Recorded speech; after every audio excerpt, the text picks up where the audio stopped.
This is a great old standard, and there'll never be another you. In today's video, I'm going to show you how you can jam on it using just one scale.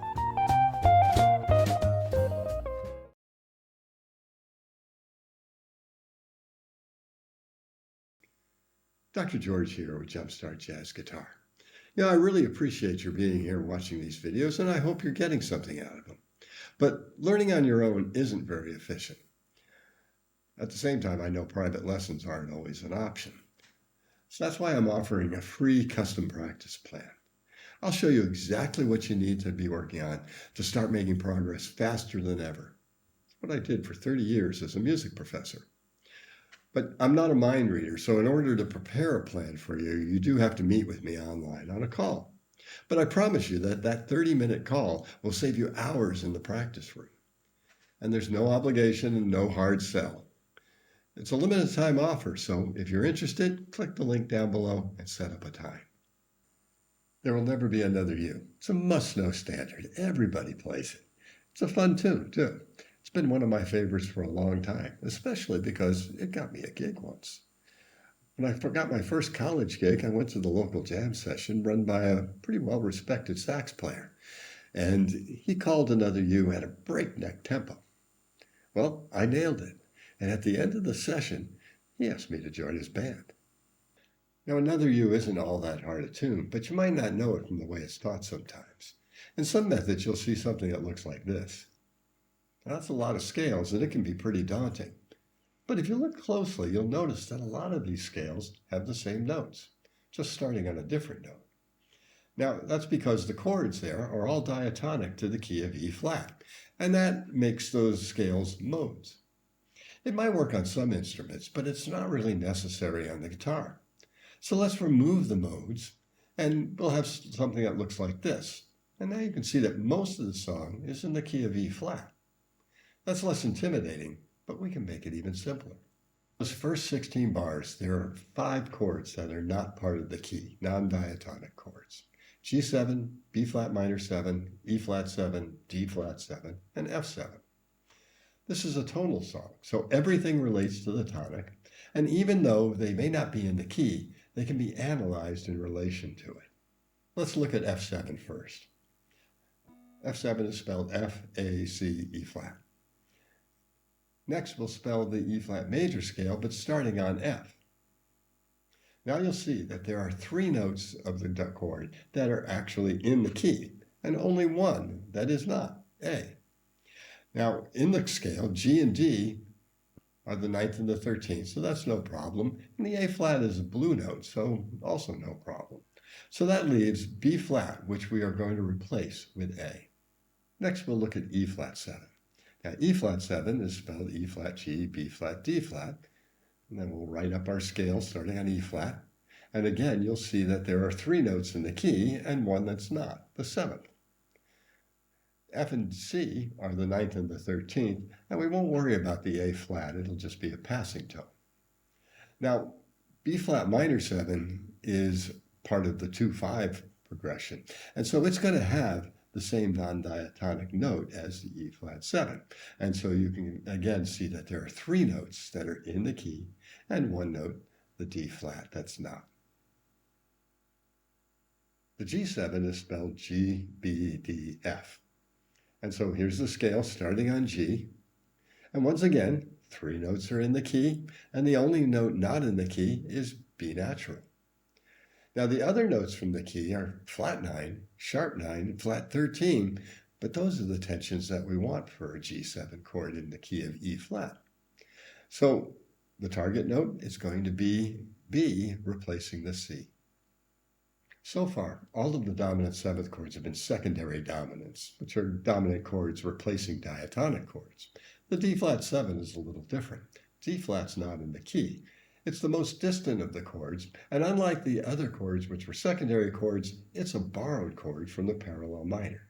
But don't worry about that now. We'll dig into that later. So D flat 7 is spelled D flat, F, A, C flat, which is enharmonic for B. We don't have a D flat in the key of E flat, so we'll just start on D and write up the scale. Now you'll see that there are only 2 notes in this chord that are in the key. So we have 2 notes that we're going to have to pay attention to. First, the D flat, and then also the 7th, the C flat. Now the 9th, the sharp 11, and the 13th all work on this chord, and this is actually the Lydian dominant scale. And so here are our target notes. For G7, it's B. For B flat minor 7 and E flat 7, it's D flat. For F7, it's A. And for D flat 7, it's D flat and C flat. And so the result is that instead of this, we now have this. But to be clear, these are both the same thing. All that's changed, really, is how we think about it. Okay, so now that we've got the theory out of the way, it's time to put it all into play.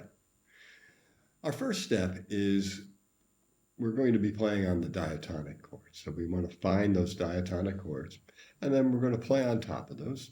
When we get to a non-diatonic chord, we're just going to play the chord. So one thing I'll suggest that you do is that you can play this as many times as you want.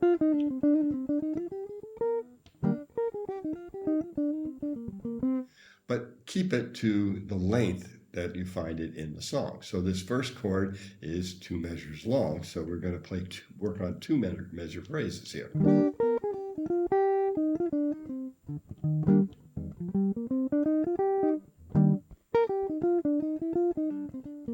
Notice too that I'm putting in some passing tones. Perfectly okay. Play anything that you want that you think works on that chord. Remember, a scale is not a cage, it's a framework. Right? Now, when you're done with that, if you want to move up the neck, you can go ahead and do that and start playing up here.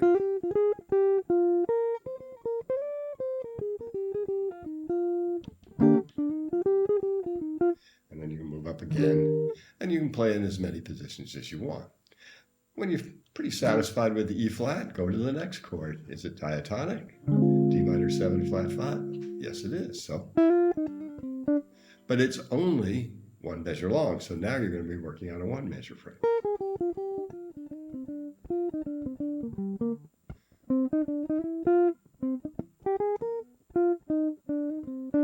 Okay? Again, you can play as many or as few notes as you want.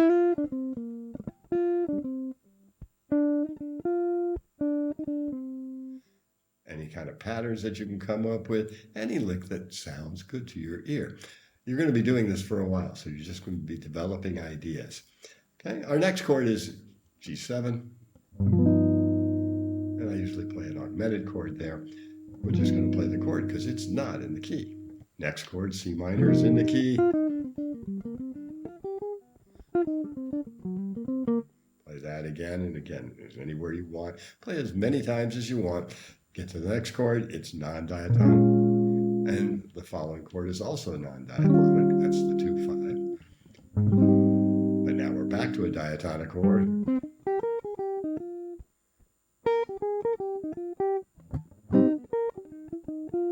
And then following chord, not diatonic.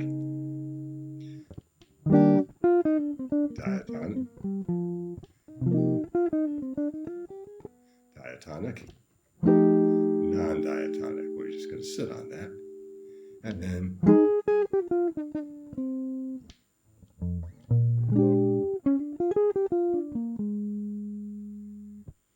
all right, so that's step 1. Step 2 now, we're going to play the target note instead of the chord.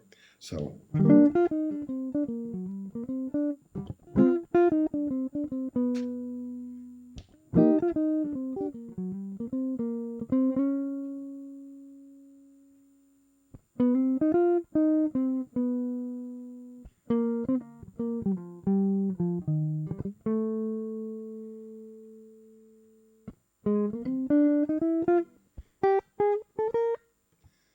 so we're playing using notes from the scale, and then when we get to the target note, we play one of the target notes. Next step, we start to add some notes to that target note. So